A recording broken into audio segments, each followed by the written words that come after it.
Turkey might just be the undisputed king of grilled meat, and nothing proves it better than this giant rotating tower of beef. Known as shawarma across the Middle East and doner kebab in Turkey, this legendary street food has conquered countries all over the world. Walk through almost any Turkish city and you won't go 50 meters without spotting another massive spit slowly turning over glowing fire, filling the streets with the irresistible smell of roasted beef.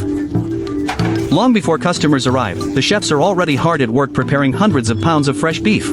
Every piece is sliced carefully along the grain, and every slice has to be almost exactly 4 millimeters thick. Too thick and the center won't cook properly. Too thin and it dries out before the outside develops any color. It sounds simple, but keeping every slice that consistent takes years of experience and an incredible amount of precision. But slicing the meat is only the beginning. The real challenge is building the famous meat tower. The chefs stack lean beef and rich beef fat one layer at a time, almost like laying bricks. Layer after layer, the column slowly grows taller until it reaches more than 80 carefully arranged layers. The entire process takes over 2 hours, and there's almost no room for mistakes. If one layer isn't packed tightly enough, the entire tower can collapse while roasting, wasting hundreds of pounds of meat in seconds. Once the stack is finished, every side is trimmed into a smooth shape, and none of the leftover meat is thrown away. Every small piece is pressed back into the tower to make sure absolutely nothing goes to waste. A thick layer of beef fat is then placed on top, locking everything firmly together before the giant column is finally ready for the grill. It takes several chefs working together just to lift the enormous meat tower onto the vertical rotisserie. Instead of blasting it with direct flames, they slowly roast it over hardwood fire while it turns at a steady speed. As the fat melts, it naturally bastes every layer of beef beneath it, keeping the inside unbelievably juicy while the outside slowly develops a deep golden crust packed with smoky flavor. Once the surface reaches the perfect color, the chef grabs a long carving knife and begins shaving off incredibly thin slices. Each cut reveals fresh, juicy meat underneath, so every serving comes straight from the hottest part of the roast. The freshly carved beef is tucked inside soft, warm flatbread before being finished with a refreshing garlic sauce that balances the richness perfectly. Every bite delivers tender beef, smoky firewood aroma, and soft bread all at once, creating the kind of street food that's impossible to forget. What most people don't realize is that this cooking method dates all the way back to the 18th century Ottoman Empire, where it was first created in the city of Bursa. It originally appeared on royal banquet tables before eventually becoming one of the world's most famous street foods. And that's what makes shawarma so special. It isn't just about the dramatic spinning meat or the history behind it. It's about taking techniques once reserved for royalty and turning them into an affordable meal that anyone can enjoy. Handmade preparation, consistent quality, generous portions, and unforgettable flavor, all wrapped into one simple street food that's earned its place almost everywhere on earth.